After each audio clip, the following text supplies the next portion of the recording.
बात करते, कोई भाजपा के लोग बात करते। आज भारतीय जनता पार्टी आदिवासी को वनवासी कहती है।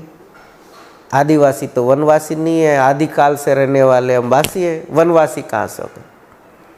ये एक वनवासी के नाम पर जब जंगल खत्म हो जाएगा तो कहेंगे तो अब तो जंगल नहीं है, आप वनवासी कहाँ, आदिवासियों का जो आपको आरक्षण मिल रहा है वो खत्म। ये षड्यंत्र के साथ आदिवासियों को खत्म करने का साजिश रच रहा है।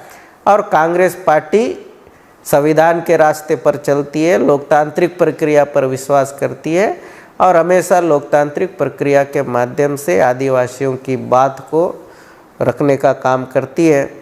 और राहुल गांधी जी एकमात्र ऐसे नेता जो आदिवासियों के अधिकार की बात करते हैं, उनको अधिकार देने का काम करते हैं। आज यदि बस्तर में पेशा कानून 5वीं अनुसूची लागू है तो कांग्रेस पार्टी की देन है। कांग्रेस पार्टी ने हमेशा आदिवासियों के हित के लिए काम किया। आज इसलिए यहाँ का आज आदिवासी गर्व से कह सकता है कि ये जंगल हमारा है, ये ज़मीन हमारा है। लेकिन उस जल जंगल ज़मीन को भी सरकार पुलिस के बल पर लूटने का काम कर रही। इसी कार्यक्रम जो पहले अंग्रेज जो करते थे, पुलिस के माध्यम से लोगों को डराना, मारपीट करना, जेल भरना और संसाधनों को लूटना, यही काम सरकारें कर रही है। जी, इसी कार्यक्रम में सर हमारे साथ दोनों उप मुख्यमंत्री छत्तीसगढ़ के विजय शर्मा जी और अरुण साहू जी शामिल हुए थे। उनका कहना था कि नक्सली से निपटने के लिए सिर्फ दो ही रास्ते हैं, एक बात का, एक गोली का। बात से मान नहीं रहे हैं, अगर मार रहे तो उन लोग आत्मसमर्पण कर रहे हैं और नहीं मार रहे हैं तो वो गोली खा रहे हैं। तो इसमें कांग्रेस का जो नक्सल मुँह है ये क्यों बीच में आड़े आ रहा है? क्या सच में कांग्रेस का नक्सल मुँह है कि जो बीजेपी भी कर रही है? अब एक चीज़ बताइए, ये कहते हैं बातचीत या गोली। आदिवासियों को गोली मारकर आप कैसे शांति ला सकते हो? नक्सली कितने होंगे? आज अगर बात करें तो पूरे बस्तर में नक्सली 100 से अधिक नहीं होंगे जो ओरिजिनल नक्सली। आज गांव वालों को नक्सली बनाया जा रहा है। अब गांव वालों को इड़म्बा, सुकड़ा, मूड़ा को मार के आप कहोगे कि नक्सली खत्म। ये नक्सली खत्म नहीं, ये आदिवासी खत्म करने की इनकी साजिश है, गोली के माध्यम से। हमारी सरकार ने नक्सलियों को बेकफुट करने का काम किया। आज जगरगुंडा में कभी लोग बाई रोड नहीं जा पाते थे, बेज्जी नहीं जा पाते थे, बस नहीं चल पाती थी। उन जगह में हम शांति लाने का काम किए बिना गोली के माध्यम से। विकास एक रास्ता है, आप गोली के माध्यम से आप शांति लाने का प्रयास करोगे तो संभव नहीं है। तो आप सड़कें पहुंचाओ, वहाँ पर स्कूल की सही व्यवस्था करो, लोगों को जो बुनियादी सुविधा है वो सुविधा दो, ऑटोमेटिक नक्सलवाद खत्म हो जाएगा। नक्सलवाद को गोली से खत्म करने का मतलब क्या है? नक्सलवाद को खत्म गोली से नहीं करना चाहते हो, आदिवासियों को खत्म करना चाहते हो। जी, 5 साल जो पिछला कार्यकाल रहा कांग्रेस का, उस दौरान लखमा जी जो काम कर पाए हैं अपने क्षेत्र में मंत्री रहते हुए या विधायक रहते हुए, और इससे पहले जब बीजेपी की सरकार थी यहाँ, तो आप कितना अंतर देखते हैं काम करने की शैली में, पद्धति में, नियम कानून में? आज हमारा दुर्भाग्य है कि छत्तीसगढ़ बनने के बाद सिर्फ मात्र 3 साल कांग्रेस का सरकार और 15 साल भारतीय जनता पार्टी की सरकार।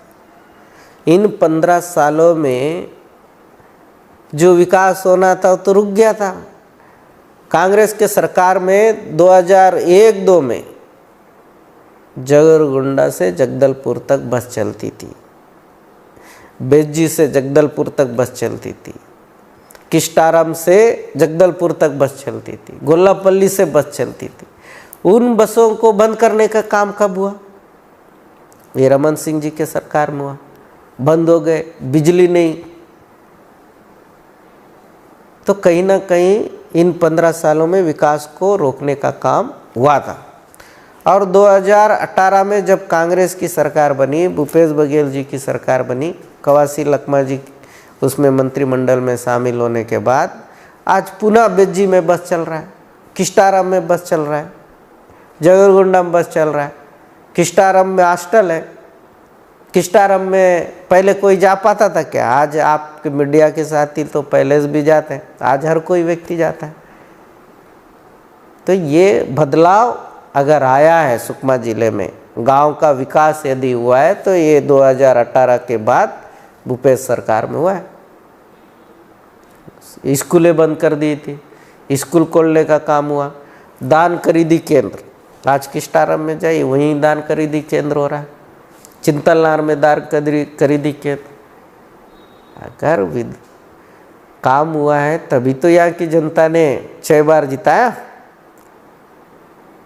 ये सारे काम कांग्रेस पार्टी ने कर दिखाया और भारतीय जनता पार्टी के लोग सिर्फ और सिर्फ झूठ बोलने का काम किया।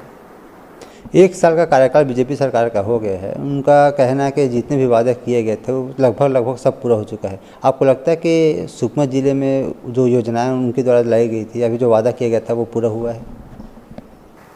1 साल का कार्यकाल होने जा रहा है। इन 1 साल के कार्यकाल में छत्तीसगढ़ अपराध का गढ़ बन चुका है और सुकमा जिले में जो विकास कार्य होने थे वो डप पड़ चुके हैं। एक भी इंफ्रास्ट्रक्चर बताइए जो इन 1 साल में कंप्लीट हुआ। जो हमारी सरकार में घोषणाएं हुई थी यहाँ पर खेल एकेडमी का, डीएड बीएड कॉलेज का, वो अतः ही पता नहीं है। जो सड़कें स्वीकृत हुई थी उनको कैंसल कर दिया। जो पुल स्वीकृत 80% ब्रिज बन चुके थे उनको कैंसिल कर दिया। क्या यही विकास है उनका? कैंसिल करने का कारण क्या है? वहाँ के लोग क्या वोट नहीं देते? वहाँ के लोग को मतलब सड़कें नहीं चाहिए? तो अगर ऐसा काम करोगे तो विरोधाभास तो होगा। आज नागलगुंडा में 3 करोड़ का सड़क कांग्रेस के समय में स्वीकृत हुआ, आधा कार्य हो चुका, उसको निरस्त कर दिए। ये मतलब लोगों की भलाई आप चाहते नहीं हो, तब तो कामों को निरस्त कर रहे हो। और ये 1 साल में कोई भी काम नहीं हुआ। जो वादे उन्होंने किए थे माता योजना का, 2-3 महीना महिलाओं को मिला, माताओं को मिला, उसके बाद अभी दे ही नहीं रहे। और 1000 दे के आप वाहवाही लूट रहे हो। आज महंगाई का क्या रहा? पेन में जीएसटी, दूध में जीएसटी, बिस्किट में जीएसटी, कापी पुस्तक में जीएसटी। नोटबंदी करके लोगों को परेशान किया। जीएसटी टैक्स ये सब लगाकर आप 1000 दे के तो झूठ बना रहे हो, चुतिया मतलब बेवकूफ़ बनाने का काम कर रहे हो। यहाँ की जनता समझदार है। 1000 और 2000 देने से उनका भला होने वाला नहीं है। उनके लिए जो शासन की सुविधाएं होनी चाहिए, पानी